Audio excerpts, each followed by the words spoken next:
Hello students, स्वागत है आपका आज के वीडियो में। आज के वीडियो में हम बात करेंगे व्याकरण के जो अंग है उसमें सबसे पहला अंग संज्ञा के बारे में। संज्ञा में भी हम भाववाचक संज्ञा के बारे में बात करेंगे, क्योंकि भाववाचक संज्ञा ही ऐसा है जो कई बार कंफ्यूज कर देता है। तो भाववाचक संज्ञा की तरफ बढ़ने से पहले हम क्लियर कर लेते हैं व्यक्तिवाचक और जातिवाचक संज्ञा। संज्ञा के पहले भेद व्यक्तिवाचक संज्ञा की बात करते हैं। तो व्यक्तिवाचक संज्ञा क्या होती है? किसी व्यक्ति, वस्तु, स्थान का नाम अगर आ जाता है, विशेष रूप से नाम आ जाता है, यानी नाम सुनते ही आपको एक स्पेसिफिक पिक्चर समझ आ जाती है, तो हो जाता है व्यक्तिवाचक संज्ञा।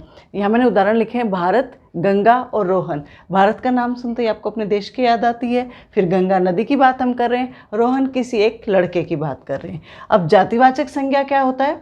जाति मतलब एक समूह के बारे में बताता है, वहाँ पर किसी का नाम नहीं दिया होता, जैसे लड़का, बूढ़ा, मनुष्य, इस तरह के शब्द आ जाते हैं तो वो हो जाती है जातिवाचक संज्ञा। अब यहाँ पर मैंने इन्हीं का जातिवाचक रूप ले लिया है। जैसे भारत एक किसका नाम है? एक देश का नाम है, यानी देश शब्द लिखा होगा तो आप उसको जातिवाचक संज्ञा करेंगे। अगर उसे किसी देश का नाम आ गया तो आप उसको व्यक्तिवाचक संज्ञा करेंगे। ऐसे मैंने यहाँ पे लिखा नदी, नदी जातिवाचक है, जबकि अगर नदी का नाम दे दिया गया है गंगा तो ये हो गया व्यक्तिवाचक।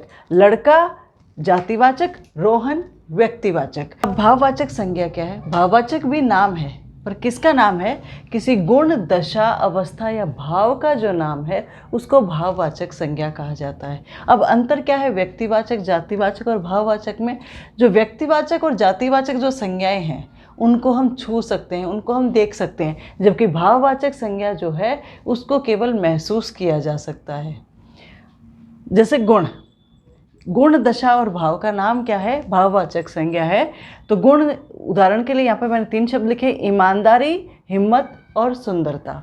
दशा या अवस्था, बचपन, जवानी, बुढ़ापा, ये सारे क्या हैं? ये भी भाववाचक संज्ञाएं हैं।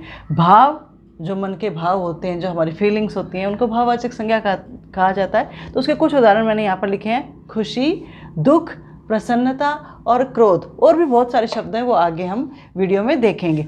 अब देखिए, भाववाचक संज्ञा की एक ट्रिक बताती हूँ, पहचान कैसे होगी, आप कैसे पहचानेंगे कि ये शब्द भाववाचक संज्ञा है, व्यक्तिवाचक, जातिवाचक है, कैसे? अब इसमें आपको प्रत्यय मिलेंगे, शब्द के अंत में आपको प्रत्यय लगे मिलेंगे। कौन कौन से? आई, पन, ता, आवट, आहट, ई, त्व, आपा, आन। इसके अलावा भी कुछ और प्रत्यय हो सकते हैं, लेकिन मुख्य रूप से यही प्रत्यय होंगे जो आपको भाववाचक संज्ञा के अंत में मिलेगा। जैसे बचपन, जवानी, इसमें पन आ गया, इसमें ई आ गया, इसमें आपा आ गया, तो इस तरह से इन प्रत्ययों का प्रयोग किया जाता है। देख लेते हैं भाववाचक संज्ञा को।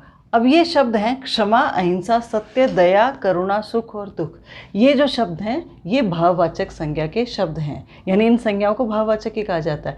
अब दूसरा क्या होता है कि हम बहुत सारी भाववाचक संज्ञाएं बनाते हैं। किन किन से बनाते हैं? सबसे पहले हम देखेंगे जातिवाचक संज्ञाओं से कैसे भाववाचक संज्ञाएं बनाई जाती हैं। यहाँ पर मैंने कुछ शब्द लिखे हैं, जैसे लड़का, लड़कपन, मनुष्य, मनुष्यता, मंत्री, मंत्रणा, मित्र, मित्रता, चोर, चोरी, बच्चा, बचपन, नारी, नारीत्व, पुरुष, पौरुष। यहाँ पर मैंने कुछ एग्जाम्पल लिए हैं जिनको हमने जातिवाचक से भाववाचक बनाया है। चलिए अब बनाते हैं सर्वनाम से भाववाचक संज्ञाएं। अपना, अपनापन, अहंकार, अहम, अहंकार, मम, ममत्व या ममता, पराया, परायापन, आप, आपा, स्व, स्वत्व। देखिए प्रत्यय भी देखते चलिए ताकि आपको समझ में आ जाए। अब क्रिया से भाववाचक संज्ञाएं भी बनती हैं। कैसे बनती हैं? जैसे हंसना क्रिया है, इससे हंसी या हंसाई भी भाववाचक संज्ञाएं बन जाती हैं। उड़ना से उड़ान, लिखना से लिखावट, पढ़ना से पढ़ाई, घबराना, घबराहट, सजाना, सजावट। ये कुछ उदाहरण मैंने लिए हैं जो क्रिया से भाववाचक संज्ञाएं कैसे बनाई जाती हैं। तो आज हमने देखा भाववाचक संज्ञाएं, भाववाचक संज्ञा क्या होती है और उनको कैसे कैसे बनाया जाता है। अब आप एक बार गुणवाचक विशेषण पढ़ के देखिए और भाववाचक संज्ञा पढ़ के देखिए, उनमें आपको कहीं कहीं सिमिलरिटी लगेगी, कन्फ्यूजन हो सकता है। अगर कुछ भी कन्फ्यूजन होता है तो कमेंट करके आप प्रश्न जरूर पूछिए। वीडियोज़ ज़्यादा से ज़्यादा सर्कुलेट कीजिए। चैनल को अगर अभी तक सब्सक्राइब नहीं किया तो सब्सक्राइब कीजिए। मिलते हैं अगले वीडियो में।